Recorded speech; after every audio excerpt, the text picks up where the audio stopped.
I mean, dude, look at what we're talking about. All we have here on this table is antlers. I know. Yeah. And every podcast, we're pulling them out. Oh, this one and that one. We found this. There's Spider-Man right there.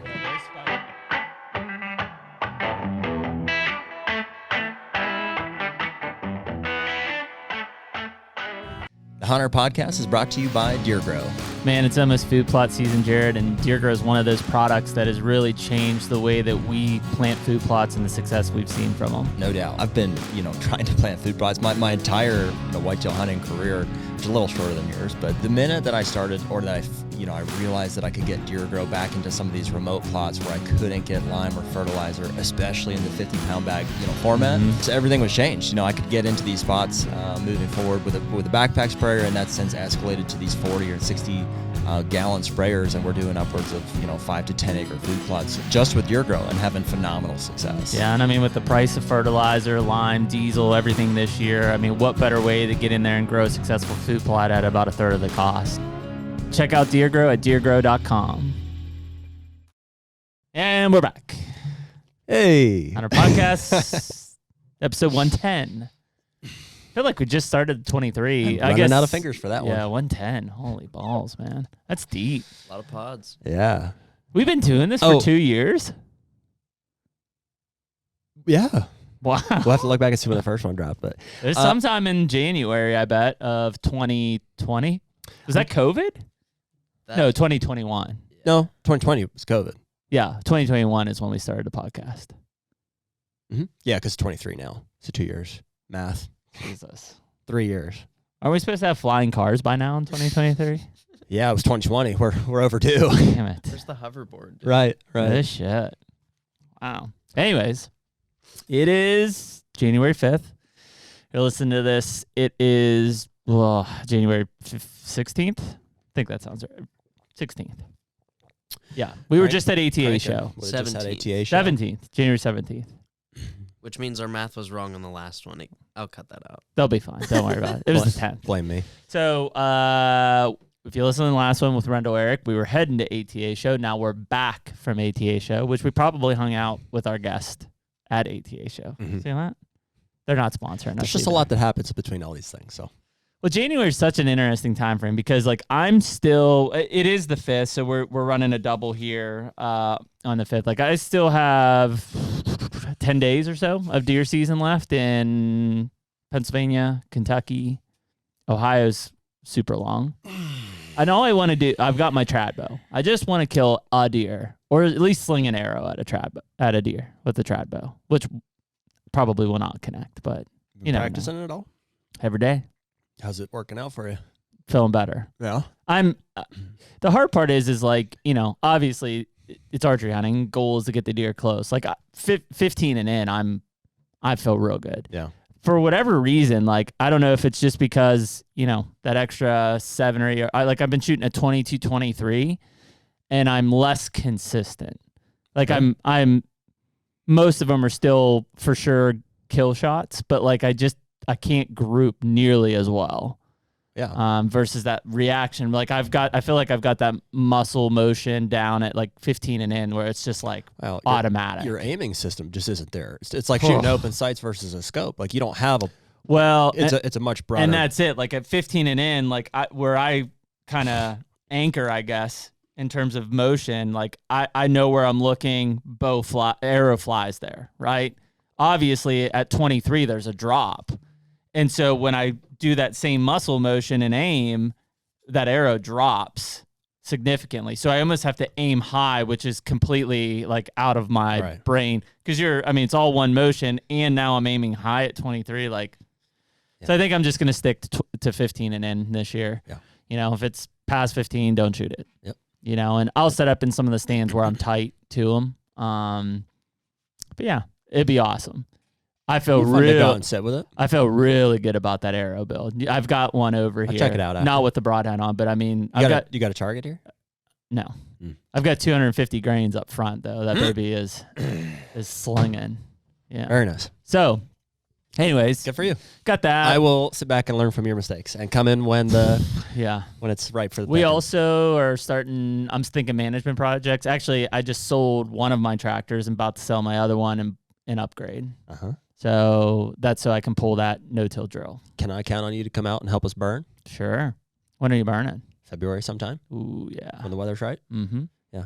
We'll come You back. help me hold him to that. We'll come back to that next pod. Neither of us will have eyebrows. Nick, do you want to burn? We'll put you on a backpack sprayer. I've never done it, but I would try. Me neither. We'll have like Sharpie markers. We'll learn together. Like, yeah, it got a little hot there for a while. Dude, you want to hear something real funny? She probably won't hear this either. My wife gets her eyebrows done from time to time, which I don't know why. She's beautiful eyebrows. I mean, I don't know. I'm not sure what the point is, but they darken them in. Yeah. And the first day that she comes back, they are black. Like black. Yeah. Yeah. And she's like, they'll die down. I'm like, okay. Yeah, I'd go shampoo those bad boys right now. I don't know, man. Let her do what she wants to do. I suppose. Keep her happy. Whatever she says, I'm going hunting. Mm-hmm. So anyways, we've got a guest today, TJ Eads. Yeah. Variety of businesses, I Yeah. guess he's got his hands in, right? I'll try not to. In fact, I'll let him do most of it, but for sure involved with Rack Hub, which is the company for displaying like shed antlers. I think there's he's got a plethora of options there, as well as a few companies that he's sold. And I think as of recently, as we've gotten to know TJ better, have found out that he's involved in a lot of other companies as well from a design and a creative standpoint. Very cool. And so before I butcher that, You've any got further, Pretty Boy on a I do. On a Rack Hub, right? I do, yeah. I think that it's a really awesome way to display antlers that they make, and so yeah, I'll let him fill us in more on that, and but otherwise he's just a really good dude that we've gotten to know over the past couple of years, and hopefully have some cool stuff to look forward to. So sounds good. We'll get him on. Bring him in. Morning, guys. How's it going? All right, brother. How are you? Excellent. See, Excellent. See, look, he's got a display behind him, just like that. That's what we're talking about. Just it's convenient, conveniently placed. Oh, coincidence. I was gonna say, like, how do we like describe what it looks like when we were talking about that? Oh, there you go. There's an opportunity. Yeah. There's an option. I'm not Vanna White, but is that get it? Is that one a set of sheds, or is that cut off from a skull cap? That one is actually a set of 3-year-old sheds from a buck we called Heavy. I wonder why. My wife ended up, yeah, exactly. My wife ended up getting him. Oh, is that the same buck? Year. Yeah. So whoa, dude. You could see, yeah, put on a little bit. He's missing.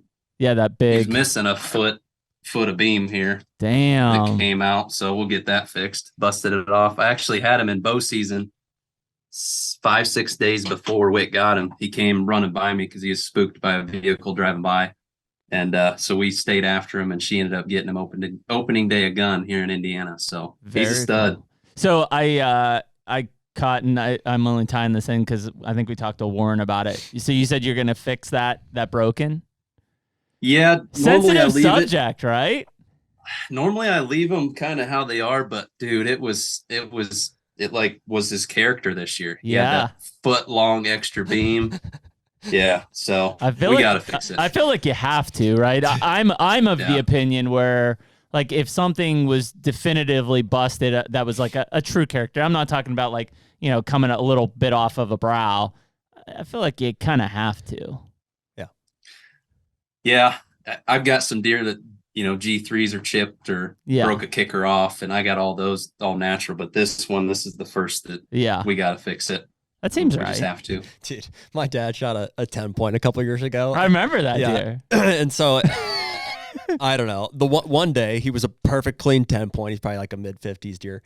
And then the day that he shot him, it had busted off like 3 times. It was just like it was like a beam. Yeah, just straight across. And he was like, we can fix that, right?" Yeah. And so he has it. The whole right side's like 50 inches back on. Totally remanufactured. Did he fix it? Yeah. Oh yeah. Does it look good? Yeah. Yeah. Yeah, it looks great. That's funny. I mean, I know a lot of people talk about that. They're like, oh, and that's just how I shot him. And I'm like, I don't know, man. I mean, if you know what that deer is, you've got pictures of it, that's how you're hunting it. It's obviously an unfortunate thing if you bust it off, but that's, and that's it's in the intention. If you do it because you want to show people with that deer, like you want to give him credit for what he was versus, oh, I want him to look perfect. Yeah. There's a difference in mentality there. Yeah, I would agree. Yeah, what's your opinion? Situational. I did it with Pretty Boy. Where he had squirrel gnaws. Yeah, there's a deer in Kansas that I missed, in 2019. Mm-hmm. We found his shed and 20. It was his 2020 antler. And so it was bigger than the year I missed him, and it was awesome. But he was chewed up a little bit. His main beam, like enough that I was like, it's a bummer that he got chewed on. So I sent that off to Antlers by Klaus, who he's big name, does a ton of the Bass Pro stuff and replicas, and he did an awesome job. And so I've got it mounted on a single, what do you call the single rack hub? Yeah, the RH1. The RH1 right next to I've got a big spread at the river bottom in Kansas where we found it and stuff, and it's my Kansas wall. Yeah, I mean, I think ultimately you kind of, as respect to the deer, like if it's a significant break, or like that, it's just details. Like you kind of owe it to the deer of like that's where it is. And I mean, if you're gonna just throw it in a pile or something, then probably not. But that's how I feel about it. Maybe a little bit to do with number of tines too. Like if this deer had one tine broken off, I'm like, he's only got 8. I need to give it back to him. Yeah, I need to give it back to him. Yeah, for sure. Very cool. Well, TJ, we appreciate you jumping on, man. Is Indiana season still going on, or are you guys done? We're done. Nope, late bow just concluded. Really? Here the first of the year, and so yep. Jared and I chatted on the side, I think, but I was chasing. I had a buck I was after, and he got shot in October by the neighbor. We moved everything and got on heavy again. This one got with him. Then I had a 165-inch 8 to chase. And the neighbor to the north, I was at the southern end of his home range. Like, I'd get him here and there once a week, once every 2, not predictable at all. But the neighbor to the north got him. But he's like us. He loves it. He's ate up with it. So I was happy for him. But I kind of checked out after that one. Yeah. Got shot. He was a 6.5-year-old. He went 164 and 6/8. We had his match set last year at 169. He just dropped a G4 and a kicker. But wow. One of those deer that's just like, holy crap, why we do it, But I was glad that, Whit and I were able to get on this guy. That was awesome. But a couple other hunters and deer spanked me this year. So that happens, though. That will happen. It's crazy, man. We talked about it probably over the last few podcasts of some of these deer that we chase. And, I still, as much as it's like, hey, man, I really wanted to kill that deer, I still would rather somebody kill it and know about it than like they just disappear. That unknown is freaking torture, man. Sure is, man. 100% agree with you, Jeremy. 100%. You just don't know, and that's what you follow these deer for so long and you put so much into them. And I'd rather the neighbor say, yep, I killed him, here he is, than like what happened. Like I've got several deer in the last couple of years that, giants that I've hunted, and it's like, man, if somebody killed him, I have to hear about it. And so now you're just like, the last thing you want is like, hopefully, he didn't end up with like a bullet in the belly and is dead in a ditch somewhere and nobody gets to enjoy it type of thing.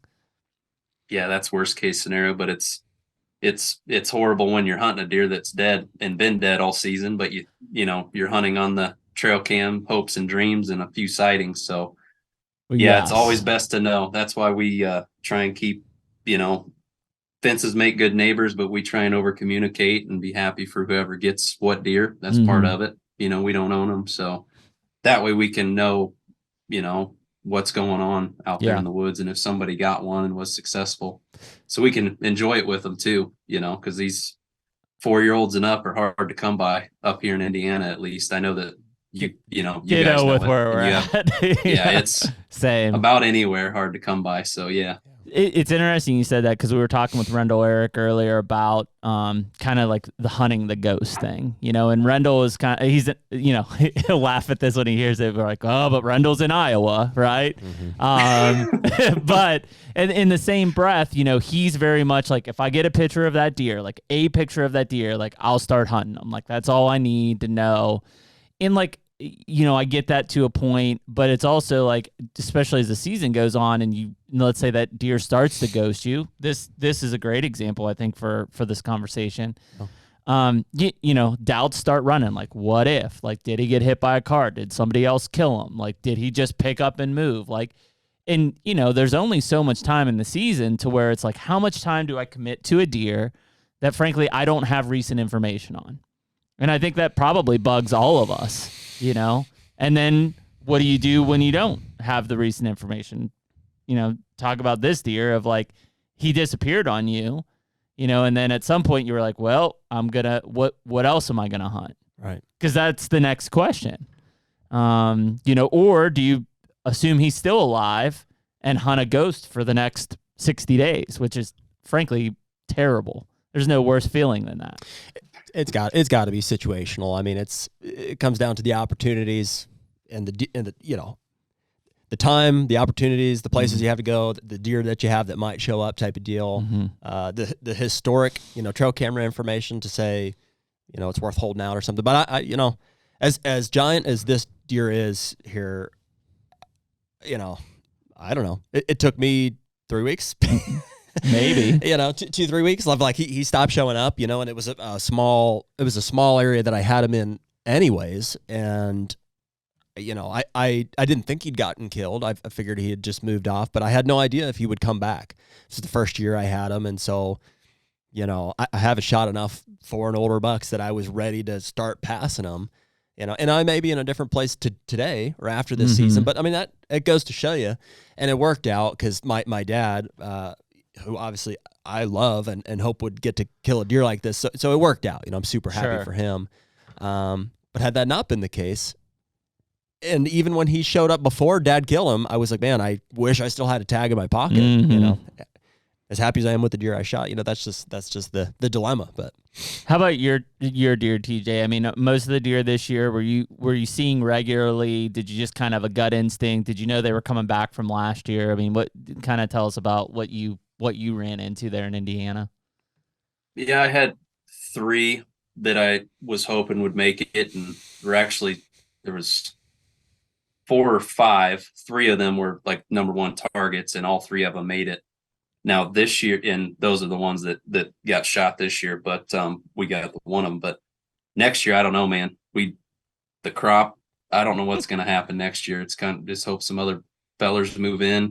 We got a couple decent 3-year-olds, but nothing like, oh my gosh, we might end up with some 140 type deer, which are nice deer, and I'll be happy to put a tag on them. But normally we're able to find at least a 60-ish plus to, dream about during the day, every day. You guys get it. So I don't know. We'll see what happens. But this year was one to look forward to, and it was fun running cameras, and we were getting a lot of pictures. And so yeah, that's all you can we'll see hope what happens for, next year. That's all you can hope for. It's just we want to just be in the game. Know that there's one out there. We say all the time, it's like you can't kill them if they're not there, and that's just the truth, And so when they're there, even if you've never seen them in person, it's like just to know that someday you might, or that you've got.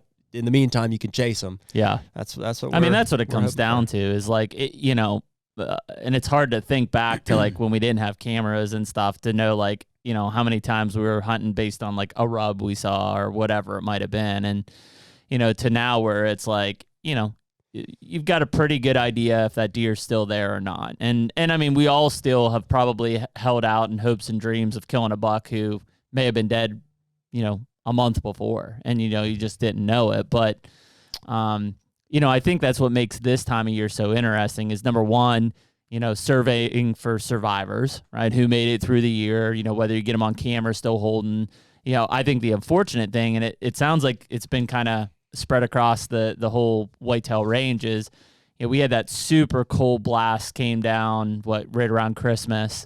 And I mean, negative 30 plus wind chill type thing.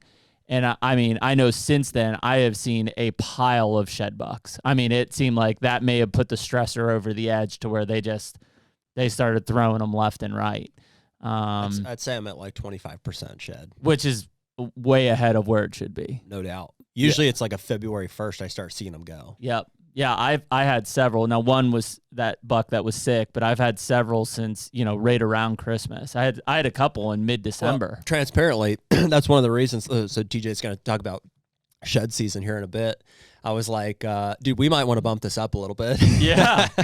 Yeah. Well, it's funny. I was like, they're starting to go. Shed season's starting early. I know. Well, and as you start thinking about habitat work and being in the woods, I mean, we're going to end up tripping over sheds earlier than we have in years past, for sure. And, you'll have that. It's not like, hey, there's something else going on. Like, it's just a huge weather stressor came through, and, that's the kind of thing that'll take to kick them over the edge. And there's still plenty of bucks holding, but I think TJ kind of getting into it on the shed side, but like, think of like just kind of your background and what you've got going on. I mean, maybe tell some of the listeners just kind of your background and evolution even into, what I think is such a cool niche in that most of the people listening to this, love shed hunting. We all love deer, right? And with that comes shed hunting. I think what's so crazy is, if you don't live in an area where you've got a lot of late season food sources or a lot of ag fields and stuff, I mean, finding sheds is like a needle in the haystack, right? I mean, you can walk 20 plus miles over the course of a week and never find a damn shed. But maybe just tell some of the listeners kind of your background and kind of what came around before the rack hub side of things. Yeah.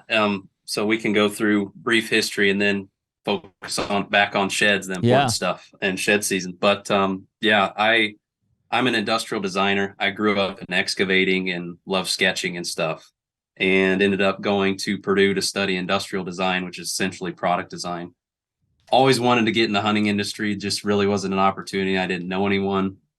And I was fortunate enough to, in 2011, my wife, Whitney, filmed me shooting a good buck. He was 176. It was the first one where, you always got those trail camera pics of those ghost bucks, and you never could kill them. At least I couldn't. And this is one we finally tried to do it right, and we ended up getting it done, and it was all on film, and stuck him at 5 yards, and it's all on film. And anyway, fast forward, we had our Christmas cards. I mentioned excavating, so my parents sent that picture of our whole family around this deer out as their like thank you letter, Christmas letter, end of the year to everyone they did work for.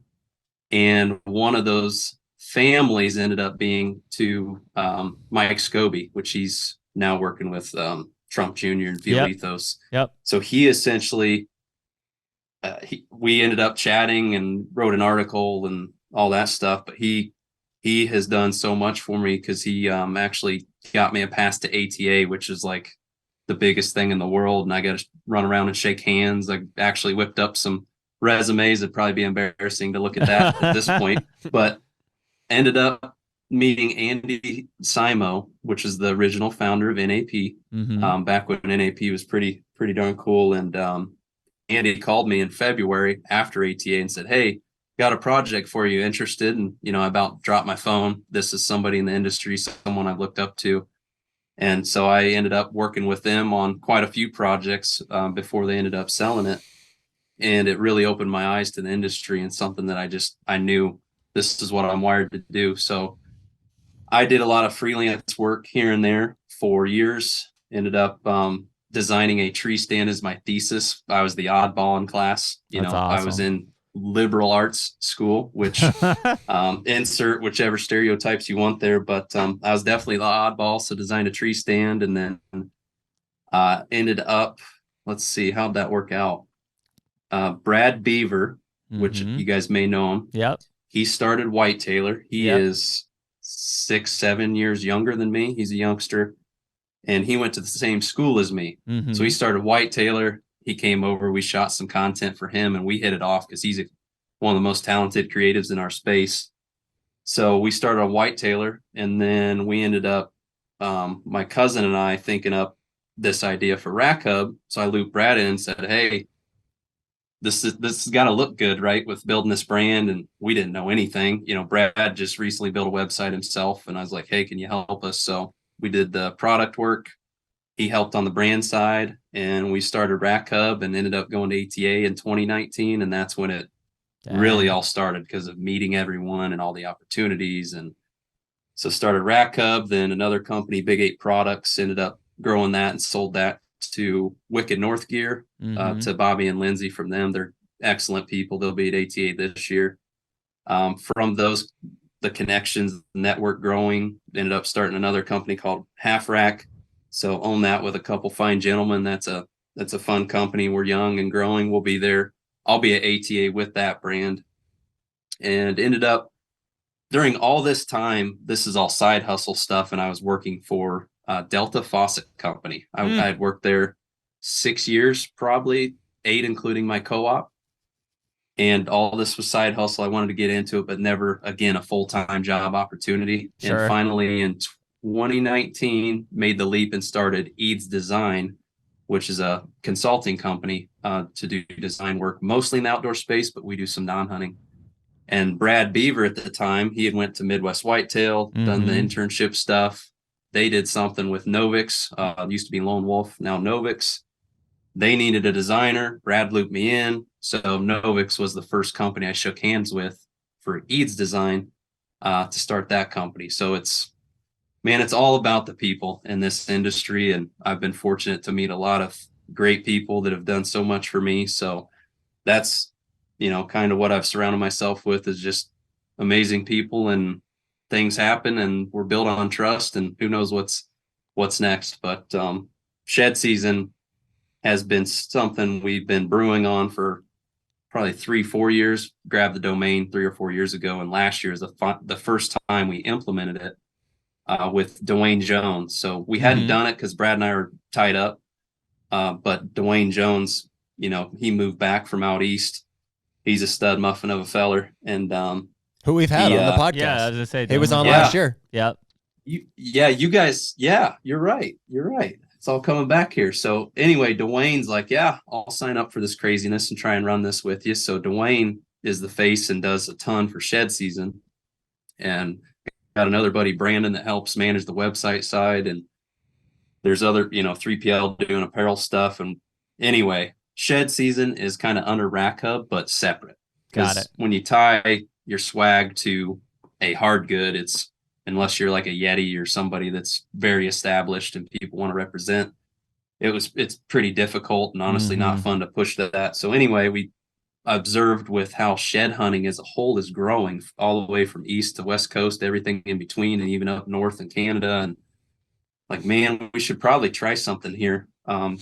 Because there's a lot of Insta, profiles and people sharing stuff. But like, what if we create a community where we develop organically, have blogs and articles and videos and like this hub, and we'll just grow it, wherever the consumers and market take it, essentially. And last year was pretty overwhelming with the DMs we got. People just wanted to share their stories and share what they found, and some really meaningful things, like people proposing over finding an antler, and some people like down in the dumps, lowest of low, and then finding a giant match set, and it just, they're ready to go live life again, like and everything in between. So it's just, we stumbled into something pretty special, and it's awesome. So this year we're going bigger and better, and we can get into all those details. But yeah, I think that was like 10, 15 That's minutes perfect, background man. there. That's so perfect. Sorry about that. The HUNTR Podcast is brought to you by Stealth Cam. Dude, where would we be without our cell cams? I would definitely be divorced at this point. Yeah, I hear that. I mean, the fact is I spent more time checking cameras than I actually did hunting prior to cell cameras. Now at least my wife can enjoy me being in the comfort of my own home, buried in my phone, checking those pictures. Yeah, 100%. And dude, when it comes to trail cameras and definitely cell cameras, reliability is, I think, the number one thing that we're looking for. Stealth Cam just has a long reputation of reliable cameras, and ultimately that is the most important thing to us. They have to work. In terms of reliability, there's not a better camera on the market than Stealth Cam, whether you're talking about the Fusion X, the Reactor, or the DS4K Transmit. And most of them are under $200. Stealthcam.com, check them out.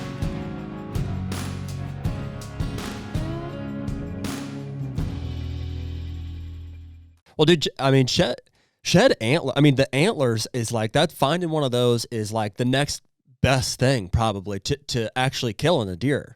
Well, and I don't think it's, to be honest, I don't think it's any easier necessarily or less of an accomplishment than killing the deer. Like, I mean, it's still a challenge in itself. I mean, you think about, anybody listening to this, think about how much time you spend in the woods from, now through turkey season even. And then think about like how many sheds you actually find. Like, I mean, there are certain guys, we've got a few in Kansas that are like, I mean, they're collecting 100 plus a year, right? But for the average guy, even who spends a lot of time, or girl who spends a lot of time in the woods, like maybe you find a handful or so. And so they're super important. Like when you find them, like they if I find a 2-year-old 4-point side, I'm like, damn, found a shed, Well, it ties you to that animal. Like it makes it real. We spend so much time, even if, you see pictures of them or maybe you glassed them in a bean field in the summer or something, to actually put your hands on and be able to take home with you and put on your mantle or something. The trophy aspect of that animal, granted, there's all kind of other things that go into a deer, but the antlers are what people we're striving for. So that's what's attracted us to, hunting these mature bucks. And so to get one to hold on your hand, I mean, I remember the first TJ, the deer that got me hooked and like really just obsessed, was Goose. Yep. And we had him passed him as a 3-year-old. Mm-hmm. He was on the farm as a 4-year-old, got killed by the neighbors as a 5-year-old. But I can remember when my dad found his match set on our farm as a 4-year-old. It was the biggest antlers that we'd ever found off of our farm. And I was like at the house doing homework. I was still like it was college or something. Mm-hmm. I got on the Ranger and drove out to where he was at and said, "I'll take those." Yeah. I was like, "You keep walking." And they like never left my sight after that. You still use them for rattling? They're my rattling antlers now. It almost tore my heart out to drill a hole to put a rope in them. But they don't, those are really meaningful to me. Even though I never saw the deer in person over, once he was 4 years old, it's just that those antlers connect me to that memory. And the same with the pretty boy sheds, that I can display those, even though I've never killed that deer.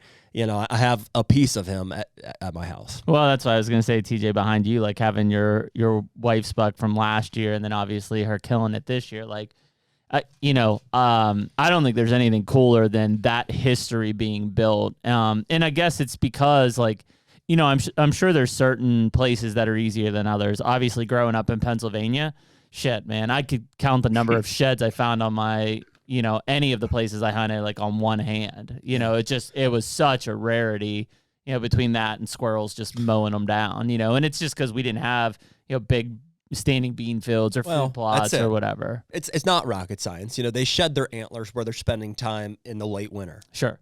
January, February time frame. They're moved on to big, in most cases, grain food sources, and that's, they just drop them where they are. It's not like they have a strategy of where they're going to hide them. Yeah. Well, and I think that goes back probably in TJ. I'm sure I'd be interested in hearing like what you guys hear, because, there are a lot of people that I would say, are quick to say, well, yeah, I don't care about finding their sheds. I would assume, and lump those guys into the group that I kind of find myself in, or used to find myself in, which is, that's because there were none, right? Like the area that I'm in or the property that I hunt doesn't hold any deer past mid-December, right? So there are no sheds to find.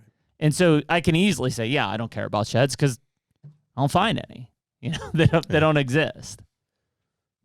Yeah, that was my answer for, every year up until about 5 years ago, when I saw the trend rising with people going out and actually finding antlers. I mean, a farmer would end up with one in a waterway because he ran over it or something. Squirrels didn't find it before his tire did, but nobody around here shed hunted or went out and looked. And we got flat land out here, and some winters are mild, some are hard. Deer move around everywhere, so they're dropping them mostly out in a cut cornfield and covered in snow. So it's just never been a thing, and now that it is, I pay more attention. Jared, you mentioned all the crop fields, the grain that they're focusing on. So I see, where they're wintering, and that's the first place we go. But it's, Jeremy, you kind of brought it up. It's a lot like hunting. It's not easy. Mm-mm. Even if you know that they're there, even if like a specific buck is there, he's wintering there, it's still difficult to go in there and find him, because he might have dropped them on the neighbors and you didn't know he's even betting on the neighbors, or maybe he was spooked out and dropped them where he's never been, or squirrels got to him first, or somebody scooped him up before you. It's all the variables in hunting. It's kind of copy paste for shed hunting. I mean, it's sure, especially now with everyone being aware of it. It's fun. Well, that's what I was going to ask. I mean, do you find yourself being able to gain or trying to gain permission to ground that you don't hunt, trying to like follow maybe some of those bucks that you have been chasing, like where they've gone, or just knowing like, hey, this is a hot spot for sheds, like I'm going to find them here? Good question. Shed hunting has opened up more permission for sure. And then also it has helped me actually get one buck for sure. that's the only reason I killed him is because I knew where he shed out. So I knew how, assuming where to go in and kill him in December. It was the day after Christmas back in 2017. Wow. Because I wasn't getting trail cam pics of him where I thought I should. And so because of the data I wasn't getting, that tangible shed that, when you can touch, feel, and hold it, and you knew where he dropped it, that helped. That was a piece of the puzzle, looking at a topo, like he's gotta be here. So shed hunting has really helped for fall hunting immensely with new properties, and then also killing that deer. So yeah, no doubt. Lauer's on a deer right now. that stud he was hunting. So it was this time last year that he was on that deer, and he called me the other day at the airport, and he's like, "Hey, I'm not sure where to find this deer." I'm like, "Well, where was he last year?" Like, yeah, and he's in the process of moving cameras and stuff. But I'm like, dude, that's where you got to be. Like, I don't think he found his sheds, but I don't think people. I don't know if it's pay attention necessarily. I think that the time frame of, let's say, I don't know, mid-December and on, right? And most states still have a hunting season, but the whether it's the participation or whatever it is, it just falls off so dramatically, right? And I think that's tied not necessarily to the fact that people don't want to hunt, but those deer are only going to be where there is a good food source at that period of time. And the reality is, I don't know, 70% of places where people hunt deer don't have good thermal cover, and they don't have good food in the late season.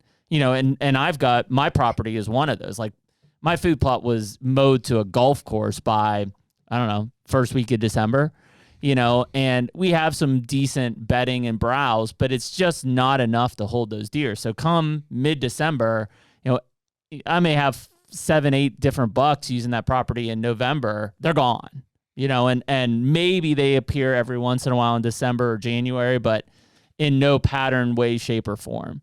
So I think that so many people start to fall off the wagon because their property just isn't set up to feed those deer. And it's the same in ag country. Like, I'm speaking specifically into the timber and stuff that I hunt.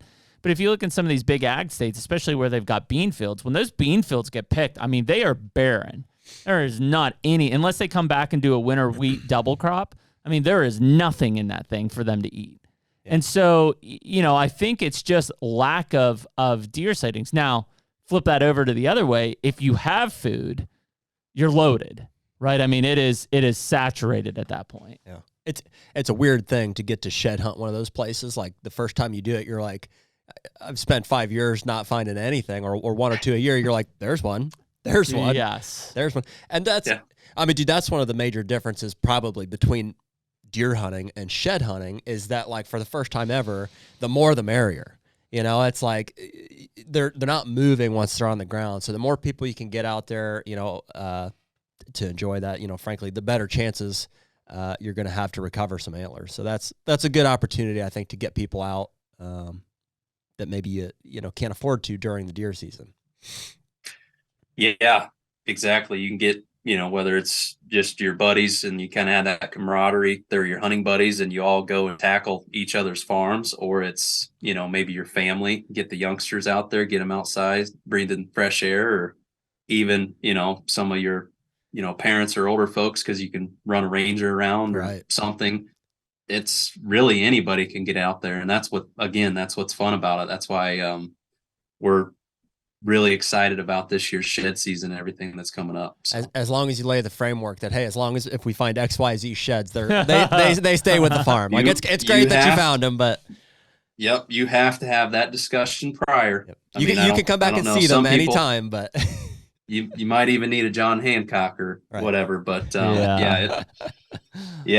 definitely discuss that before, so you don't get in a fist fight. Right. Well, I think when you start to look at let's even say like the deer hunting community from a bigger picture, because anyone that hunts private land or owns private land and is ate up with it, there's plenty of projects that come with the off season, right? Hinge cutting, burning, food plotting, I mean, you're always figuring out something. But, if you're a public land guy, especially, like, you can't really do any of that stuff. You're going to do postseason scouting.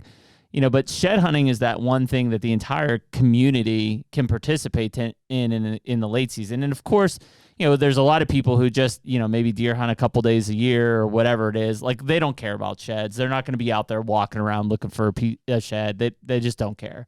But I think that, like you said, over the last several years, we've seen this gigantic increase, and maybe COVID helped with that.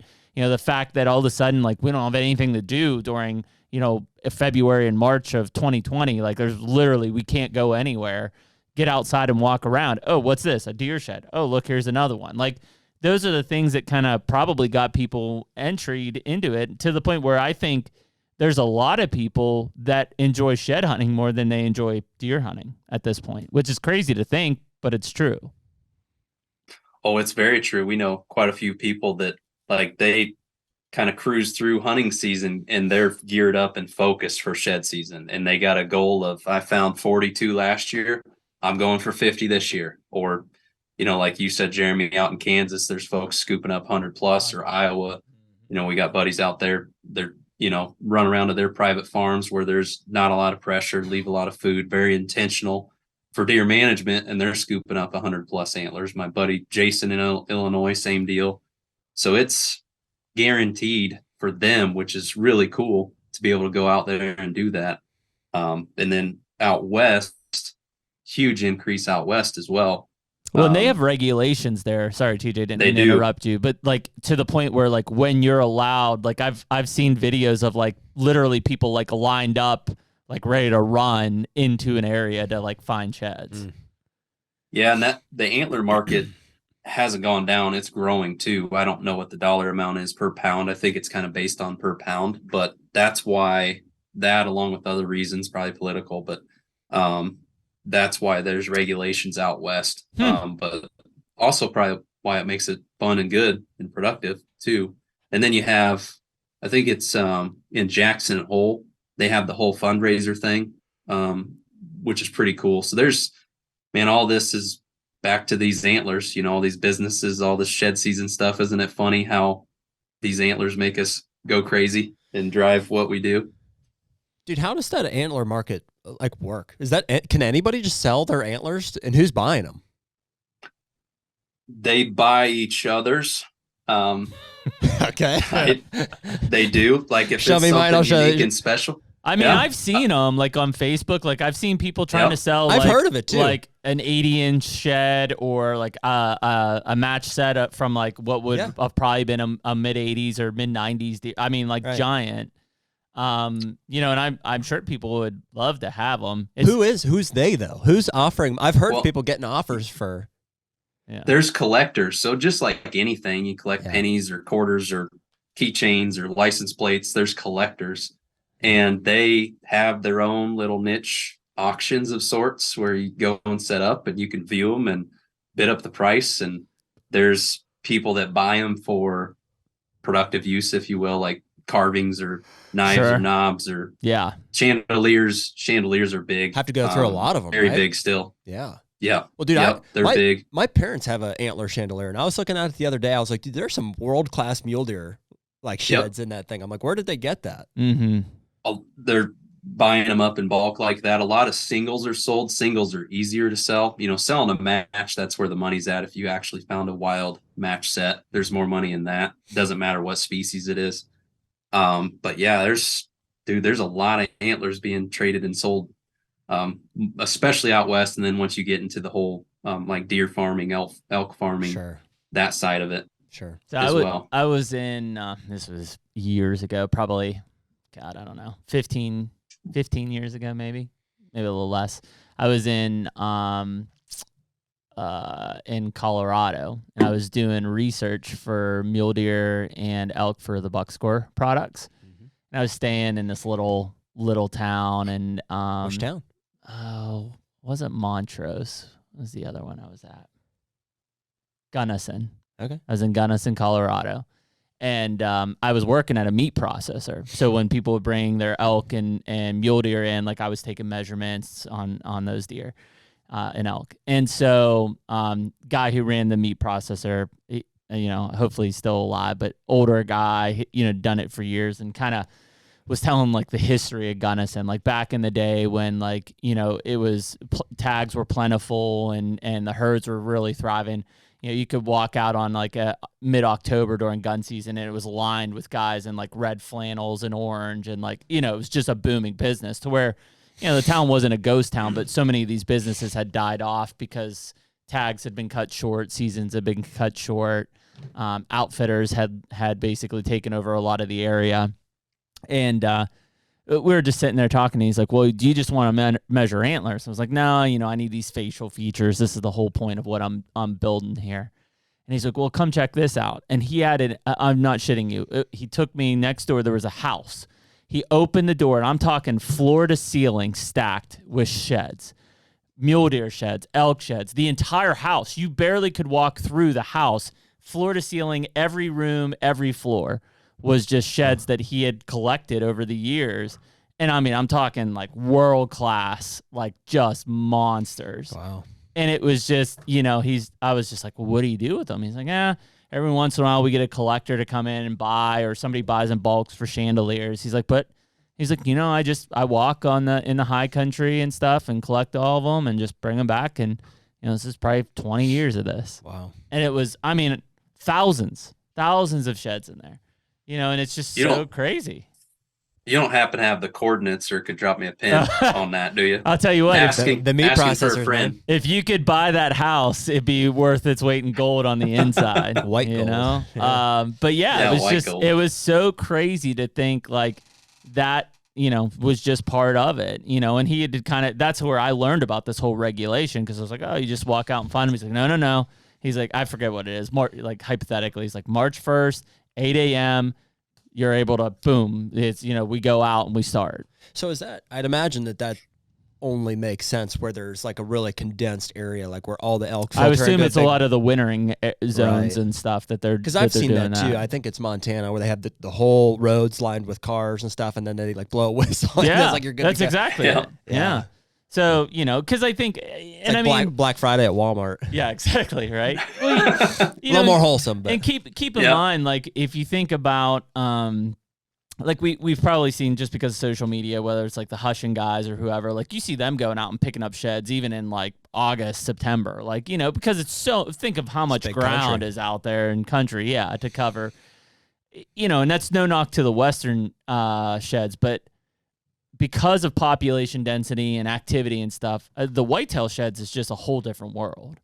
Right. I mean, it's just, you know, the amount of people looking for them, or just in general, the amount of people occupying areas that just are going to come across them versus, you know, that shed from an elk that falls in 100,000 acres in the middle of nowhere. I would say the Western shed hunting is way more impressive. You think so? I think so. It's a nomadic animal.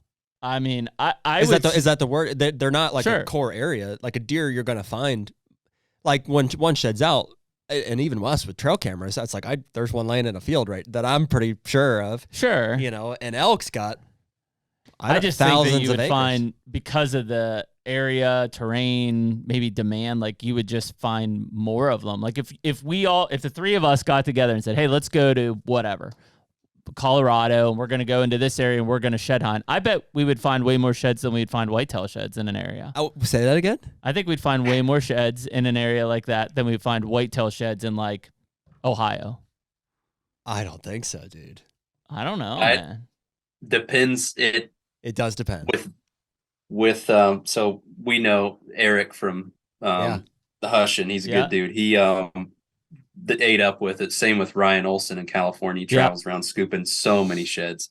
Anyway, it comes down to the winter that they have and how high these critters are up on the mountain. Do they come all the way down to Sure. the bottom, Yeah. or if they're halfway up or all the way to the top, and it's over here because of this and that, and we had a burn over here, or we didn't get any rain this year. So I think we would be able, Jeremy, to apply our learnings, what we know, food, water, Yeah. thermals, cover out there, but you'd have to know a little bit of history, I would think, because you could go walk miles and strike out.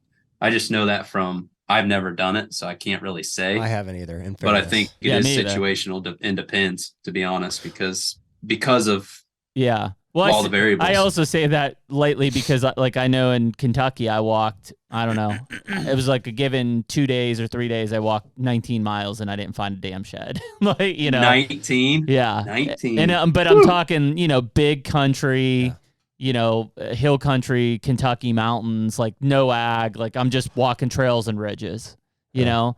But it just comes. So I don't know. It just comes down to like how many deer are in the area at the time that they're shedding, or elk or whatever species, and there's just a lot more country. Well, I also say that on the west. western side, from an elk standpoint, especially because the herds of elk have so many more bulls in them. So if you find the area, there's a bunch. I still think in whitetail, like you may find a shed or a match set, true. but you're probably not going to find a pile of like 5 different bucks with match sets and stuff. I see your reasoning. So you're saying if you had 19 miles to give out west, you're going to find a shed. And I'm sure there's people listening to this saying you're full of shit. Like that's not going to be. But I'm just looking at it from. Well, dude, you're not wrong. There's a difference between muley and elk country as well, because like for sure we found several muley sheds. Yeah, well, that's what I was going to say. In the Dakotas, we walked one drainage and I found 9 different muley sheds. And it was like, well, that was easy. Tripping over them. Yeah, that was the most sheds I've ever found. Now, I know when I'm recalling now when we had Dwayne on the podcast, I think he told me one of his, I don't know if it was in Indiana or not, he found like 17 sheds in one like winter wheat field. Right. I've never. Indiana. Yeah. That it was here and that never happens. Well, I was going to say, I've never experienced that even in Kansas when we're out there. Like maybe we find 1 or 2, but like I've never heard of anything like that. So yeah, I mean, and I think I say that because a lot of people are going to be listening to this who either shed hunt or are wanting to shed hunt or they want to get into it. And they're just like, man, I feel like I'm always in the woods and I never find them. Like you're not alone, right? I mean, we've all been there. And all of this that we're talking about, it's like we're talking about hunting season, right? It's like we're talking about the fall trail cam picks. This is the data we've been getting. Here's where they're feeding right now, getting ready to break up from bachelor groups and do that. That's what makes shed hunting fun, because it's a different version of fall hunting, where you can be a little bit more relaxed about it. You can take the whole family out. You can do it at your convenience. It doesn't have to be morning or evening, and find the sitters, just take them out. So that's what I love about it. All these variables, everything we're talking about it, you can it's stressful if you walk 19 miles and don't find one, but at the end of the day, you learned a ton. You learned a lot about the piece of dirt you're walking. Oh man, a ton. Maybe to apply for that fall. Yeah. So it's never ever a waste. Yeah. Never ever. Well, no, and that's it. I mean, you cover so much ground. It's the bare bones of the woods or wherever you're at that time of year. So you're seeing sign, and in fact, most of the time I'm finding new rubs or old scrapes or wherever that I'm marking, saying, hey, if it's not super hot, I need to hike myself back up in here and throw a camera up here in August next year and let it eat, all year or whatever it might be. Yeah. I mean, it's kind of like, fishing, or, just in the sense that like you could walk a lot of woods to find, the right honey hole that they're in. Absolutely. I mean, 2 experiences I can think of were both in Kansas. The one was when we found Pretty Boy Shed and Spider-Man Shed within 100 yards of each other. After walking, 10 miles. 10 miles and not finding hardly anything. Yep. The same could be said for just the 2 weeks ago. TJ, I missed a buck in Kansas. Actually, I hit what I think was no man's land. I think it was a non-lethal shot, but I put the next half of the next day into blood trailing and gridding a block that we don't ever go into. Like it's sanctuary, and I found 3 antlers. Like within a 50. Did you bring this home? 50-acre stretch. Yeah, they're at my house. I'll bring them. These 3-year-olds you thought? Yeah, probably. Yeah, a match set and an individual. Yeah. Well, and I mean, like I found this was 2017. I hit Wide Boy, which is in this pile here somewhere. There he is. So I hit this buck in 2017. Put it in a shoulder blade. I thought maybe it was lethal, but couldn't find him. Was like all ate up with it. The next November, so literally a year later, I'm walking the same block that you're talking about, looking for a buck that our buddy hit, and I happen, we're not finding this here. I happen to look up the trail, and it's lit like this, and I'm like, huh. I was like, that looks like a shed. And I walk up and pick it up. I'm like, holy shit. I mean, it's, you know, it's an 80-inch shed. Is it 80 inches? You measured it, right? Yeah, 81. You know, and that's with a lot of stuff broken on it. You know, this deer was probably low 80s as a 20-inch spread. And, you know, it's not up, but it had been there for, you know, 8 months, you know, and confirmation that deer had survived, you know, at least for one more year. So it's, dude, look at what we're talking about. All we have here on this table is antlers. I know. Yeah. And every podcast, dude, we're pulling them out. Oh, this one and that one. Well, we yeah, found this. mean, There's Spider-Man right there. Yeah, there's Spider-Man. So this is a buck called White Whale, of which I shot in 2014 in Kansas. Gross scored. That's a cool one. Gross scored 175. I think it was 2 years later. Yeah. We were walking in the CRP behind where I shot him, and this set is sitting there from probably the year before I killed him. Right? All chalked up. Yeah, I mean, but you could ride on a sidewalk with those things. no nine, no nothing. Like literally sitting there together. He jumped the fence and probably they fell off like this, buried in grass. So, you know. That's all we saw was tines coming up from under grass. So it was like spring of. Also in this section. Spring of 16. So talk about them all being condensed. Like we found all these sheds in 2 places. Yeah, it's the honey holes. You know, spring condensed, but, you know, that was, spring of 2016, and I had killed him in December of 14. So he dropped those in the spring of 14. You know, and it's just that's the cool stuff. And you know, you could go years without finding, you know, any sheds, and then like you find sets like that and they mean something. You know, like I have this buck on a pedestal in my house. Like this buck, as much as I can't believe I didn't get him, I had hunted this deer, you know, since 2013 or 14, you know, and never found a shed from him. And so to find the shed the year that I stuck him was like crazy, you know, and just what are the odds of that 8 months later finding that?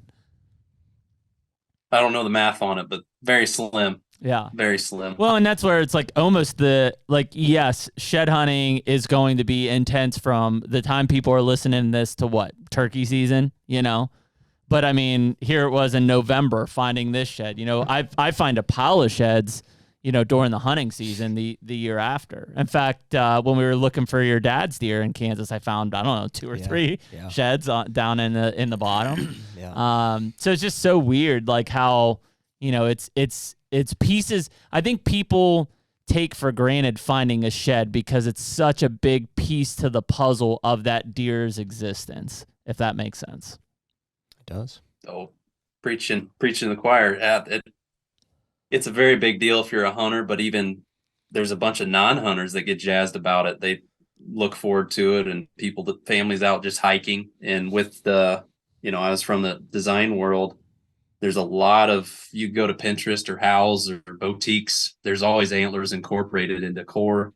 So there's more of a need for it, I guess, because everyone wants them. Hunters, non-hunters, everyone enjoys them. Yeah. There's no I've seen a lot of bickering. jewelry lately. Well, like dude, they're just antler jewelry on stuff, rings, and Yep. they're just Necklaces, Yep. everything. undeniable. I mean, dude, it's like in our nature to be drawn to like the fact that a wild animal grows this thing in 1 year, you know, and then sheds it for us to hopefully find and turn into, you know, something with utility so or cool, man. decoration or, you know, whatever. Yeah, dude, that's what we do it for. And that's why, you know, we designed this product for Rack Cup, being able to remove them, because it's so important to be able to touch and feel them. Yeah, that's awesome. You know, so it's cool too, seeing a deer like this. You guys love this stuff too, but seeing the carbon copy, like he had that kicker right there, Yeah. kept it. It's just like the scale up button, but then this side went crazy, throwing this main beam out here and kicker here. Why'd he do that when he used to look like this? Yeah, super clean. You know, so it's interesting too to see what they do year after year. And Yeah.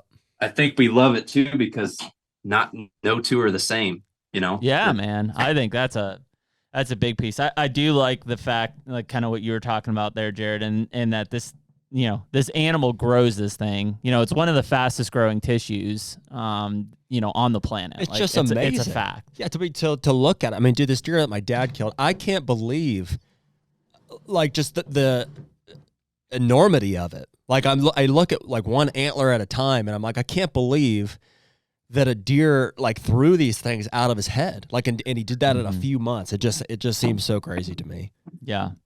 Then you get things like this that grow literal inches. I know. Literal inches every day. Well, yeah, and it's crazy. And then like the factors, like you said, TJ, like no two antlers are the same. Like even in a match set, no two antlers are the same. But you think about like the age and the genetics and the nutrition, all of these factors that go into a deer growing that and what its potential could be. Did he get sick? Did he get injured? Like, it's a crazy thing to where like, dude, it's like the rings of a tree. Like, somebody that's ate up with a history of a forest, you can look at it and say, oh, there was a forest fire this year. Oh, there was, we had a hard winter. Like, you can just see all of the history in something that you can hold in your hand. And I think that's why I have such a, like, and it is, to each their own, but like when somebody says, well, I don't care about the antlers. I'm like, yeah. How can you not care about the antlers? I get it. That's what they're producing. I get it. But like, you have to appreciate it. Like the fact that you're telling me don't care about them tells me like you're not appreciating what this animal goes through to do that. And, let's keep, not to go completely on like the biological side of things, but like we still have no real idea like what a buck's antlers true function are. Like, is it to defend itself and to fight for territory? Yes. But, is it because like the bigger antler, the doe picks? Like, we don't know these mysterious like social interactions of a white-tailed deer. Like, obviously this buck grew this giant set of antlers for a reason. Why? You can argue it 5 different ways. So when you say, well, I don't care about the antlers, like, how can't you? Yeah, see, I've changed my tune on that, Jeremy, because I love them, obviously. I think we've established that. But I just like, if you don't care, then, I'll take them off your hands, or, I change it. Right. Like, it's okay. I don't really like them anyway, but I'll take care of them for you. So that's how I approach those topics there, Jeremy. So just, friend to friend, maybe future. Maybe that's what I use. Oh, you don't care? Yeah. I'll take them. You're not, their mind's made up. So don't try and change it. Just help them. And listen, they got a problem. They got antlers and they don't like them. There are people that will say that in these comments for sure. But there are people, I won't say that they don't care about them, but man, there are some giant antlers collecting dust in attics and in barns and all of these places across the country, which are like, to me, that is a crazy mystery. Well, and dude, even worse, they never grew. I think like that's such a major motivator of our conversation around wanting to get deer to 5-6 years old is like that's what can happen. Like that deer, a lot of these deer are capable of something like this, and they just don't ever have the opportunity. Oh yeah. So, like, how can you not want? I hit this one with my truck. That's still in the shop. This deer to have a chance to grow into that deer. I know. Like that's insane. And not just for us selfishly to say I shot a giant deer, but to see what they can do for the deer. I don't know. I think it's a pretty safe point to stand from to make that argument. How is that even the same species? Isn't that nuts? Like to just see what that difference is. Yeah. How could you hit this with your vehicle, Jared? I know. That one was... You didn't even give him a chance. Unintended. Yeah. We'll have to talk about that later, Jared. Yeah, that's a $17,000 deer right there. Mm-hmm. Woo. And you just got it laying down? Yeah. Man. It is crazy, though. I mean, it's... I do think that people maybe who aren't like super ate up with shed hunting and finding antlers and stuff... The moment they find one, like if they go out for a walk or a hike or they go out scouting postseason, when they find one, like it is an addicting thing, and I can't say that it, for me, like it's as addicting as, like actual hunting and deer management. But to me, it's the consistent hunting year round. Like I tell people that all the time. Like, I don't think people realize for the guys who are ate up with this, we are hunting almost year round, right? It may not be like with a weapon, but it's scouting, it's It's planting food plots. It's managing habitat. It's building history. It's putting pieces together so that when I go through and find an antler, it's an excuse to be out where they're at, and like I said earlier, to find one of them is like the connection that you can hold on to from 1 year to the next. Mm-hmm. And, dude, we're obviously geeks over. I mean, a lot of people would be like, it's just a bone. Like, I do think it's, not that people haven't collected these, and I don't know, TJ, if you have any of the history on this, but like, I have to believe shed hunting, like, is relatively new, right? Like when I was growing up hunting as a 12-year-old, like, I was looking for a spike with a 3-inch antler. Nobody was out looking for that damn thing when he shed it. You know what I mean? Mm-hmm. No, I think it's the craze is new.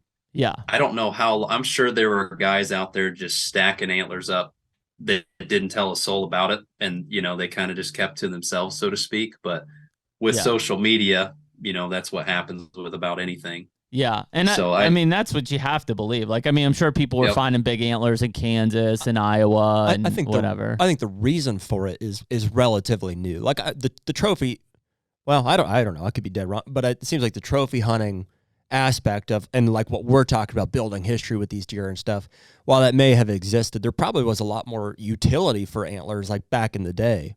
Whether it's you're talking like Indian survival type. Oh, absolutely. Yeah, or even even on a decor sense, use it for buttons on jackets 100%. Or for and true decor at some point. But like if I go back to like the Wenzels, or even back to like a Fred Bear, like you didn't hear about Fred Bear out there shed hunting. Yeah, I'm not saying that he didn't, but it's like you didn't hear that, or like Barry and Gene were out killing giant bucks in Iowa in the 70s and 80s, but I never really like heard them going out and finding these sheds. Life was hard, man. They had to work. Yeah, I guess so. We got all this extra time to go walk around. There and was look for no antlers. Hunting industry, right? They were actually doing jobs. They were in the mines. Yeah. We laugh, but probably we're the generation now that gets to do it. But I don't.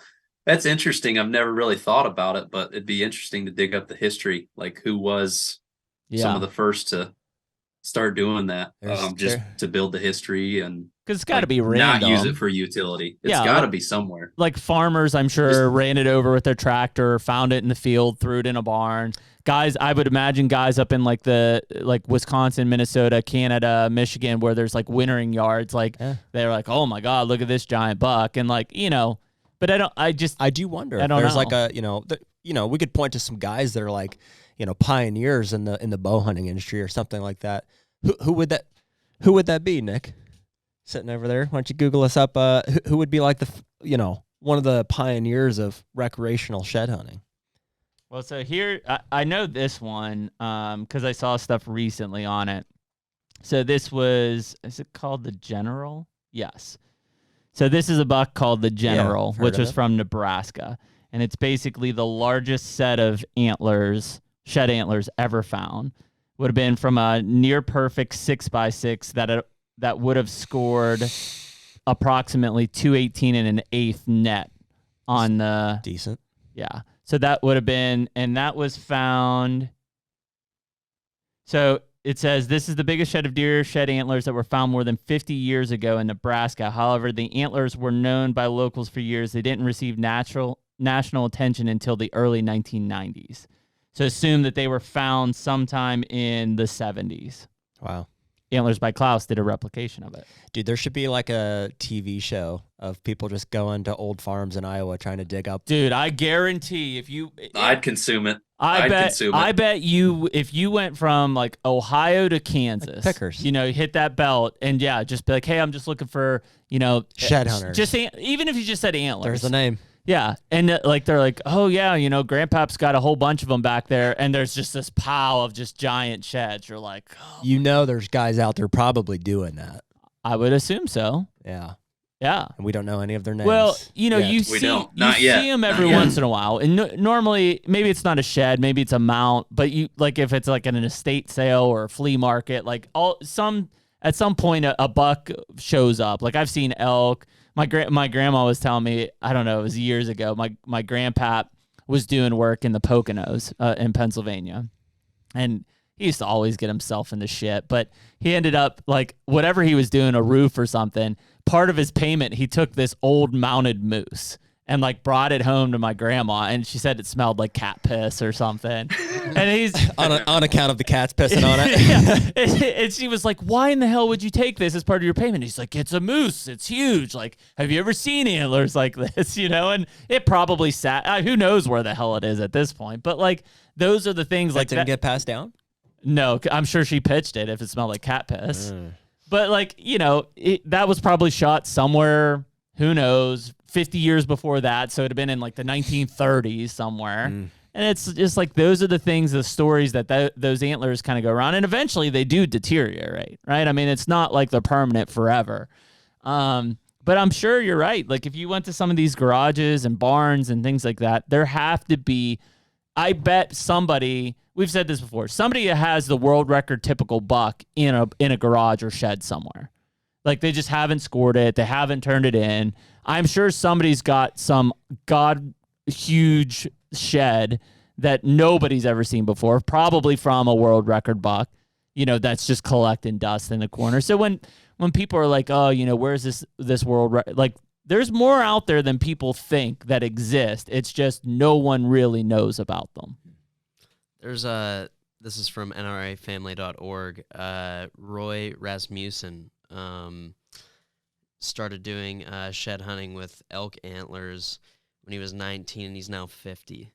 And he for 30 years. Yeah, for the past 30 years. I don't know how far back. So late 90s. Then. It seems like at least from these ones that I'm reading here, 60s and 70s, I think. Yeah, is when he was growing up, and I guess it wasn't really his business then, but that's when people started to just like pay cash for it. Here's a pretty big one. This is from Field and Stream. 10 of the biggest whitetail shed antlers ever found. So one was the Holy Moses sheds. Antlers by Klaus did it. Let's see here. So the General is the biggest. We talked about Kansas King. Kansas rancher found this buck's match set not once but twice. 6x6 with 14-inch G2s. Right antler scores a 98.5. That's a monster. It's kind of crazy. Like, if you Google first shed hunter, like nothing comes up. It's all just very recent stuff. Here's one. The knife handle buck. The complete set was found in 1969. 40 years later, Antlers by Klaus tracked down the other side, which was indeed cut from the base to the G2. So it was basically like it was cut off. Would have estimated in the 230s as a BC top typical. It probably would have gave the Milo Hansen buck a run. Wow. So that was 1969 that those were found in Iowa. And that's not really that long ago. You got to believe people were shed hunting in the 1800s. Here's a Canadian buck. Right? It's called the Fleming sheds. Typical 5x5 with G2s measuring 17 1/4 and 15 3/4. 17 1/4 G2s. With an estimated net score of 207. Dude, I mean, there's no way. Wow. And it probably wasn't like as much of a recreational activity, but I bet I bet it was the females too. I bet like the female Indians would go out and I'm sure gather antlers. Yeah. Well, they needed them. Right. They needed That's what I'm saying. Tools. Well, that's where, completely different from like these ones. So here's the Minnesota Monarch, which is the current non-typical world record shed. The right side, just the right side, scores an even 180. What? 180. The left side scores 139.5. You got a picture? Estimated non-typical would have been 334. Oh, wow. We'll put this. Is that a Klaus replica? Yes. Klaus is coincidentally. I think he's the. I think he's the pioneer. We need to get you connected with. He's a really good. We dude. should probably have a conversation where we bring TJ and maybe Dwayne in and Klaus. Yeah. Klaus Lebrecht. Yeah. Lebrecht. But yeah, I mean, multiple 300 inchers. All of these are Antlers by Klaus has all of them. You don't hear about those anymore. Like, where are these 300 inches? Klaus, are you holding out on us? Yeah. So, anyways, I mean, it definitely seems like, you know, over the last 50, 60 years, like people have been finding big antlers. Now, I assume especially since the mid 2000s, like if somebody finds a big antler, we probably all know about it or hear about it, right? Because it makes social media or whatever it is. But, you know, I have to believe there's still plenty of old farmers in Iowa, Illinois, Kansas that find big sheds and just, you know, either don't pick them up or throw them in a barn. Probably don't have the internet. I would assume so. Sounds funny, but there's a lot of people out there that don't have internet. Speaking of which, I heard rumors, not rumors, I didn't get to see the picture yet, but they have pictures of what's appearing to be like a 230 on the public land, the Boone Forest next to my new Kentucky place. Yeah? Yeah, Wow. giant, non-typical double drops. Jeez. Yeah. So, I mean, monsters exist. Yeah. You know? Yeah. They do. And They I think that's so. TJ, when you talk about like the shed season brand for you guys, I mean, I don't think Dwayne was telling us, like, it's more of a community that you guys are building, right? 100%. It's community, and that's what I was saying. We didn't want to tie it to Rack Hub. That's why it's separate. It's its own entity.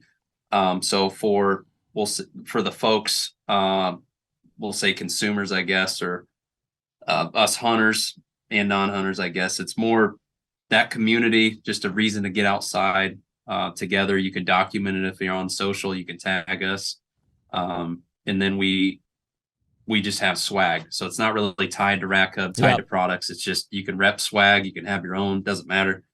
But it's just out there having fun during that season. And then from a business standpoint, with our partners, because we got I think 7 locked in of 20 positions right now. Okay. So for business, you know, everybody in the hunting industry pushes hard Q3 and 4. Right. Hard. That's just when most of the business is done, especially for whitetails. Sure. So Q1, it's kind of crickets most of the time. Yeah. So for us, we're doing it anyway, right? For Rack Hub, for shed season, Q1's pretty decent for us. We're doing it anyway. So we're like, well, let's lump in some businesses here and give them exposure. We're out here doing it anyway. So we offer this year 20 spots. We got Booner, the top sponsor, which has some stuff associated with it, what we'll give as far as posting and emails. And I can pull it up. But then we have Swayback and then Four Corn sponsorships. So from a business standpoint, we can advertise for them. We can push products. We can have backlinks, you know, tie in UTM links if we need to, so they can track it. We can see what kind of traffic we're generating. So it's exciting from a business standpoint, but we've constrained shed season to only antler related brands and products on purpose. Because otherwise we're just another plug-in community where you get discounts to everything that revolves around it. And we don't want to be that. So we have been very intentional on it's only antlers, you know, but all antlers. Sure. Because all of them matter. Yep. But only antler related products and brands can all be antlers a partner. matter. We got that. All antlers matter. Mm-hmm. Yep. Need that shirt whipped up. Yep. There you go. But anyway, it's exciting from a business standpoint as well to be able to support a lot of these companies out here.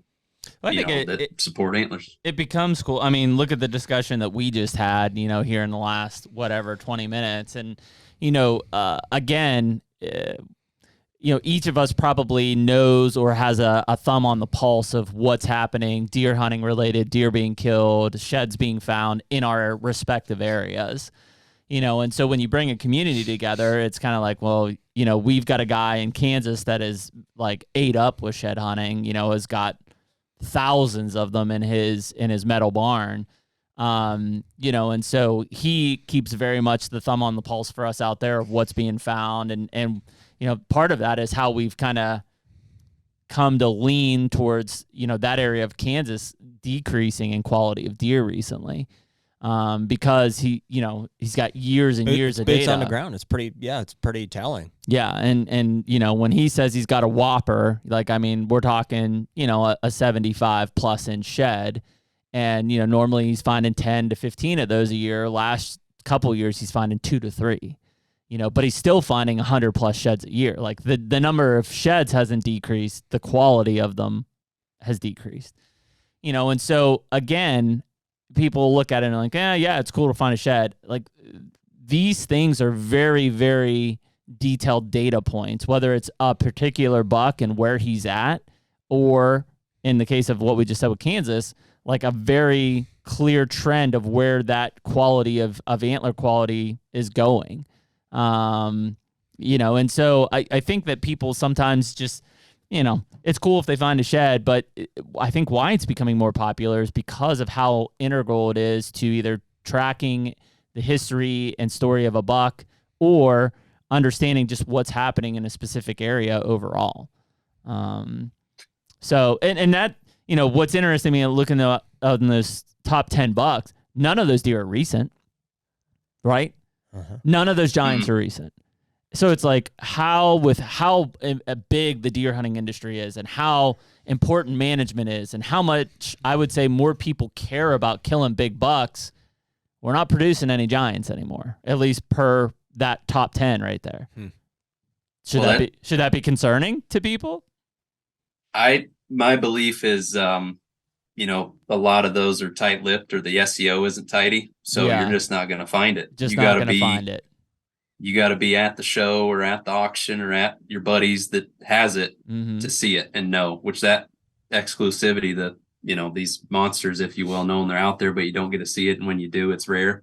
Like that also makes it fun. But that's my belief, because I know just from going to like Iowa Deer Classic, for example, when we go to that consumer show, they have the big buck contest and they got the shoulder mounts, the kills, and then the sheds. And I mean, I know there's, 200-inch quality deer sheds laying there on display. So that would contend with some of those that you just read off. So they still exist. So I think it's just hush hush. Yeah. I think.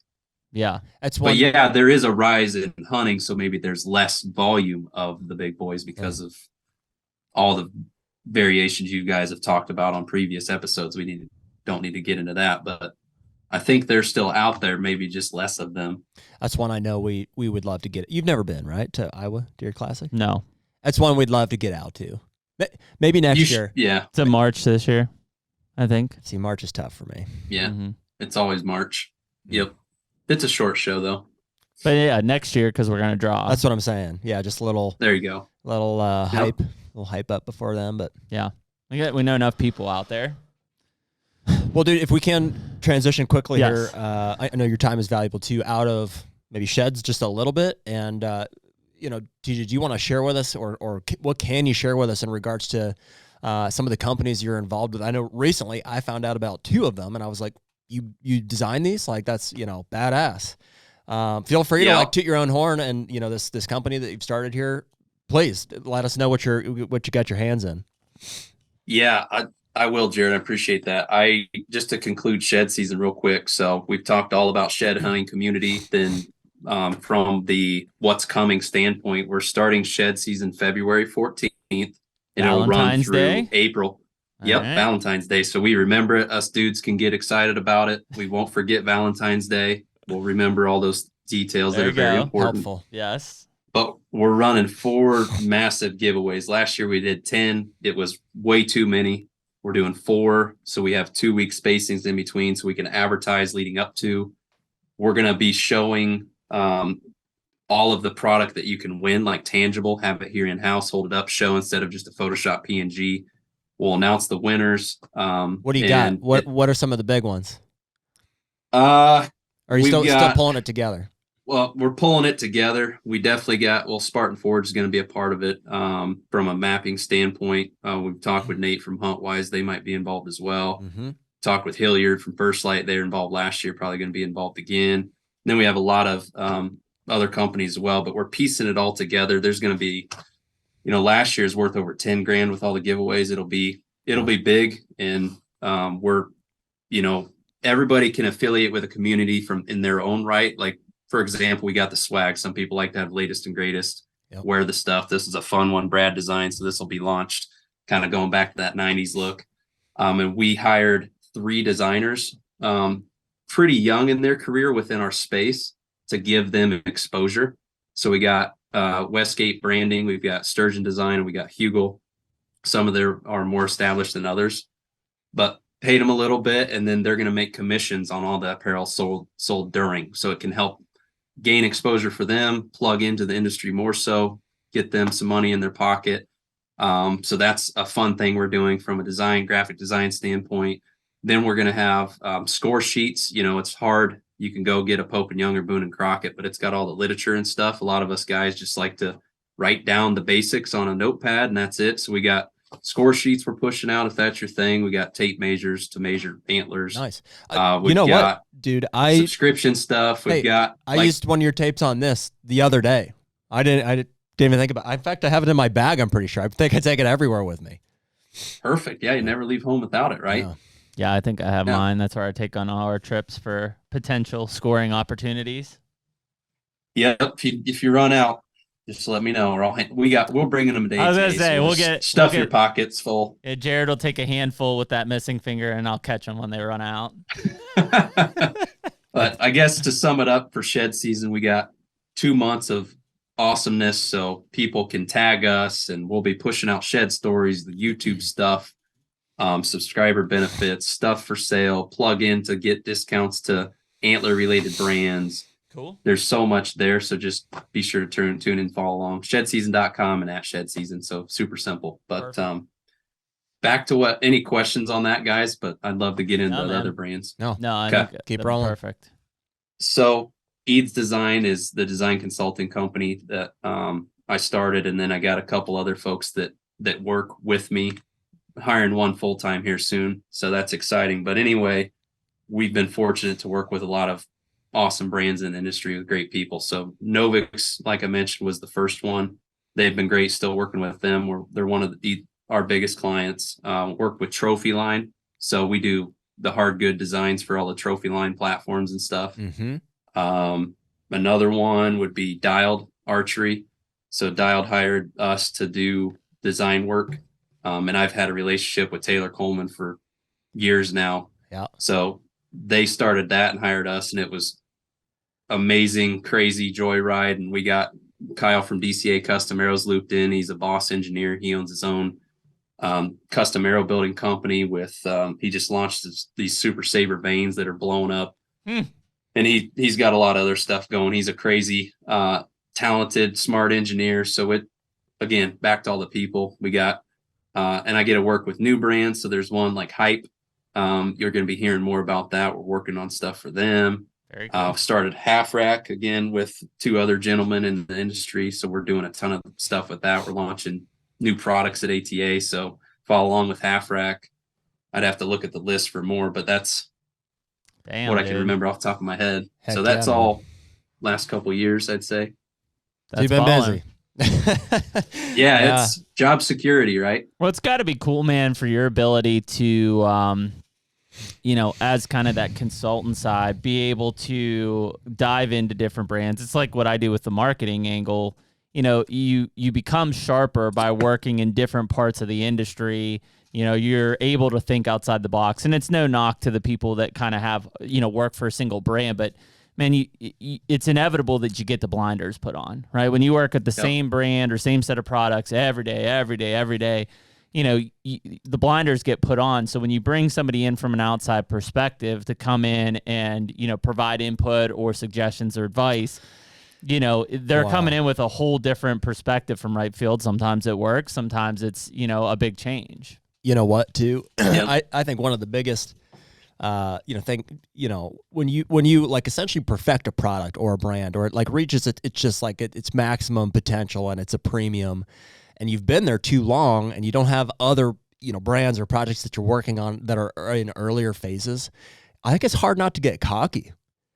I think we've run into quite a few people, and I won't name any specific companies, but they're, top of the line, premium, and you could say they've got every right to be, it's the best product out there.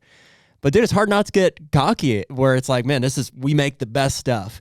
And I have a lot more appreciation for somebody who is willing to come back down and start with like a bare bones company, somebody who's maybe not quite there. Because that's how you continue to grow personally. You keep yourself humble, and you're always growing there. So I admire that about you, TJ. No, I appreciate it. the only reason I'm here is from all the people I've met and all the connections and them giving us a chance. And, I may save the final file of what this thing looks like. But really it's built from the team. They've got when we plug in to do product design or packaging, branding, whatever for a company, they've got all the wisdom. They've got years of research, years of knowledge. So we plug in and we work together to solve their problem. It's all problem solution. So to help solve their problem. And every single design I've ever worked on in my life, doesn't matter what product it is, there's been other people's influence. So I've been around a ton of, pinky up designers, and that's fine and great, but man, you can get a lot done if you utilize the team at hand. Mm-hmm. And that's, the team you're plugging into. So that's what I say when I'm talking about all those clients that I'm fortunate enough to work with, and the team that we have behind the scenes. Sorry for this fountain thing. I just noticed that, but the team behind the scenes, that's the only reason we call it being dangerous, continue to learn. Oh, yeah. Broaden our skill sets, not just be good at this one thing, but we like to be dangerous, try and be good at a lot of things and continue learning. We've noticed a big trend with all these animations, animating the product, spinning around, exploding, tying that into maybe some lifestyle when you're launching a new thing. And it's real expensive. We've gotten quotes to do that. So we're just learning it on our own. And, AJ, he's super talented. We're looking to get into that more so. And we held him off in December, and from doing product design work, and he just learned a program and crushed it. We did a sample little test run, posted on YouTube for the Novix Hilo, and he crushed it. And that was his first go. So we're constantly trying to apply new skills, new things that'll help these folks. We all have dreams and aspirations. We all are trying to grow businesses. So that's one thing we observed way back when is in the hunting industry, outdoor industry, there's a lot of engineers that are full-time, but I shouldn't say never, but there's hardly ever a designer that's on staff for these companies. These companies are $1 million to $10 million type dollar companies, and they just don't need a designer full staff. So we're able to plug in and do the work they need done. Maybe they only need it done this year and we're good for 2 and we'll see you later. And that's fine. So very fortunate, very blessed. And thanks for the compliment, Jared. Yeah, you're welcome. Well, dude, you mentioned Taylor Coleman and this Dialed company, these new sites that, I think people have been seeing now for a while. Those guys, and if you're involved with it, have done a great job with the marketing push to get these things launched. And we haven't unboxed this one yet. I unboxed one at home, so I know what they look like. But cool to know that you had a major hand in designing this thing. And, we're going to have these things on the bows probably within the next couple of weeks. And maybe we'll save some of that for Taylor to talk on. So Taylor's going to be on the podcast maybe next week or the following week. But we're excited to, learn more about these sites and to have those on the bows. So, yeah, very cool. Yeah, they're talented group of folks, do awesome work. So I'll be excited to listen to that one. But yeah, there's a lot going on with Dialed, a lot of stuff we're working on there too. So that'll be exciting. We'll see what he's able to disclose for you guys. But yeah, it's good people, man. Good people. Awesome. Well, cool, man. That's, I think, a wrap. We've been stretching them out today. So TJ, appreciate you joining us. You've got your hands in a lot of stuff. It's impressive, and I think everybody should aspire to be as busy as you are. And well, I would say, man, if anybody is listening to this, the shed season's kicking off. Obviously, they can check out, the @Shed Season or Shed Season website. But also, I would say, if you are lucky enough to find something that you're really excited about, they need to buy a rack hub. I mean, because from a display standpoint, if you care about antlers at all, you'll want them to be, out for the world to see. The HUNTR Podcast is brought to you by Hoyt Archery. Dude, where would we be without our Hoyt bows? Probably shooting crossbows. or a Matthews. Yeah. One and the same. Yeah. But in all seriousness, we love being Hoyt guys because you stand out. When you're in this room full of other people that shoot these other types of bows, I feel like the Hoyt guys just stick out. Dude, it's just a legit bow. I mean, especially that carbon riser, man. I mean, I know that they've got several other aluminum lines as well, but for me, I'm shooting that RX5 in the carbon model. They've since come out with the RX7, and I can't tell you how much I love being a Hoyt guy amongst a sea full of Matthews guys. So we're out there, I think, proving them wrong, shooting 80 pounds and, killing stuff. Hey, man, if you want to get serious, get Hoyt.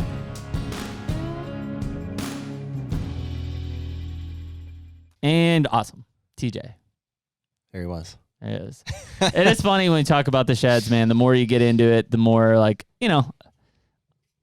I'm excited for shed hunting. I like just being in the woods at that time. And I think it's probably because we're not in like primo shed areas that if I find a shed, it's a big benefit. But ultimately I don't think I ever walk into the woods unless we're in like Kansas and stuff thinking I'm going to find a shed, because I just don't. You got to have the food source. Yeah. And that's probably it. Most of my properties are lacklustering food right now in the late season. They're just mowed. Yeah. I've got a few bucks hanging around in Ohio and Kentucky. Mm-hmm. So maybe I trip on one there, but I don't. They're all gone. Are they? Yeah, they're gone, or I've just let the cameras die in areas where they might have been, or lost track. I think you're in an area where there's so much food that it's just almost overwhelming to where they could be.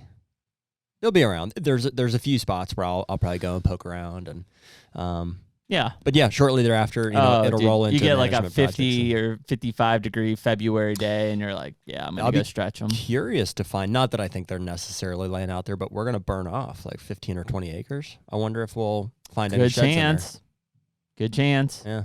I remember, Carter was probably 3, so it was probably the year we left. So I would say spring of 2015 or 16.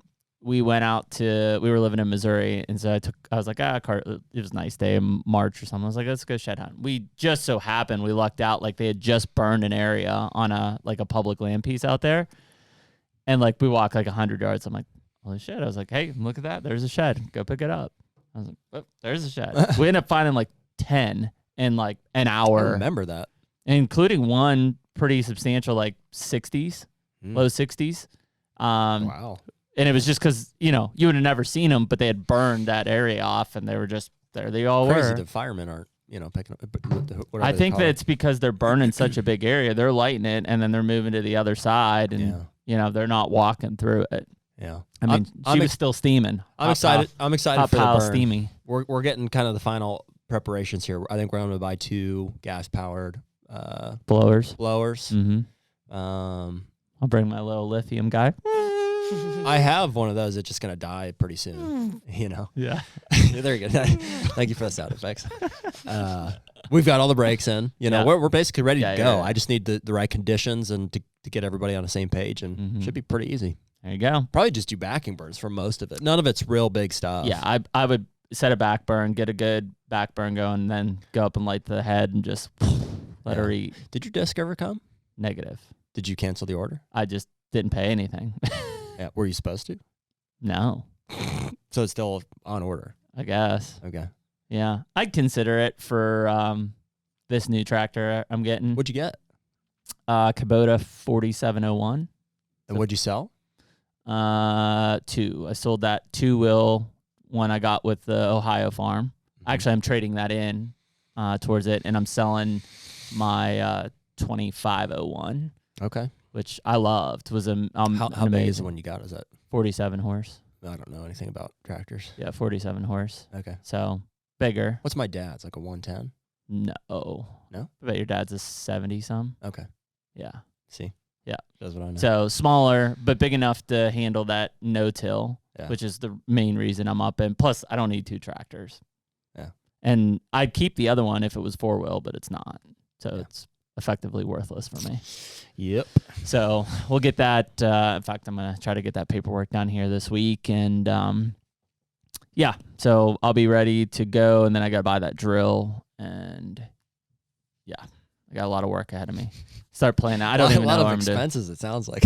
Yes, a lot of expenses, unfortunately. Yeah, and the pipe burst in Kentucky, so my house was flooded. So yeah, no bueno there. So I got to get a hold of the water company. No, they never called me back. Never called you. At least they shut it off. I don't know. Yeah, I know. I'm happy they shut it off. So no, now I'm going through like all the water remediation. Then I've got flooring company coming in, and then I got to rip out the kitchen. Dude, everybody I know basically has had a pipe burst in their house. It was Don't fine. ever buy a house, Nick. Home ownership's overrated. Sucks, man. They said that they had like 25 like of the exact same pieces of like where mine blew. You know, it's just inevitable. The house is, I mean, it's kind of the South, but they're just not built for -30 wind chills. Yeah. For like 2 days. Yeah. Yeah. It's just so too many much. people I knew, like the week of that, like negative whatever, their pipes were like all Yep. fucked up. Yeah. If like I had the heat on, it's cabin, right? So I had the heat on because we're there all the time. If I would have had like been there and like been running water and stuff, it probably would have been fine. Like that water moving would have been all right, but it just stayed, you know, and it was basically where the eave of the house came up. That pipe was in the wall, had a 90-degree angle. And so that eave was probably leaking cold right into where that pipe was. And if she blows, she'll get you. So I got some work cut out for me there, but yeah, no, I'm excited to kind of get into the next phase of our podcast, which will probably bring some habitat guys back in. I'm going to be doing some switchgrass plantings on that new Kentucky farm. Are you? Getting ready to do some I'd corn. like to come down if you got a chance to do a little shed hunt on maybe the new Kentucky place. Yeah, we won't find any sheds. There's like no deer. Oh, there, really? But, Okay. I mean, there's no winter food. So, I mean, I've got several bucks on camera, but there's just no winter food. Although I did get one of those spaceship sized boss buck feeders.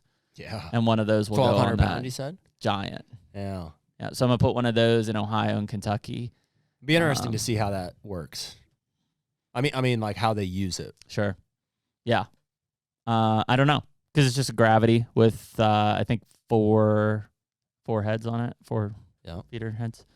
So, yeah, I mean, that's just late season. And then, you know, I won't feed again until July or August on that thing. Mm-hmm. You know, so, yeah, but we're I've just got a lot of work on that property. Just, again, first things first, just put food in and see what the hell happens, you know, and I've got a better idea of what I want to do in Ohio this year. But, yeah, I'm just excited to kind of wrap the season and work towards next year, you know, and learn from this year and what makes it better. And yeah, kind of a fresh start here. It seems like right at the new year, that marks like essentially the end of deer season. You got to take it one way or the other. It's either depressing or you got to get ready to just jump right into the next year. It's both. It's a little bit of like, okay. Yeah. It's only depressing because it's like, man, I've kind of like, I have no routine, no schedule. Like the season's unraveled. It's over. So it's just, feel like it goes fast, man. It does. You know, I feel like in October, go back, Nick can rewind. It's like, man, we have so much time. This is amazing. We love everything. And now it's like, fuck. Sitting at this table gives it structure, I think. Gives it some perspective. Sure. The fact that we have sat here every week, essentially, talking, through it, helps. Well, and that's helps. I think, as we kind of get back from ATA and everything, the next few weeks we'll start transition more into the habitat and what we're going to do with properties, and probably still talking shed hunting. And yeah, just get back in it, man. Keep cranking. Awesome. So we will catch you next week. Later. Take me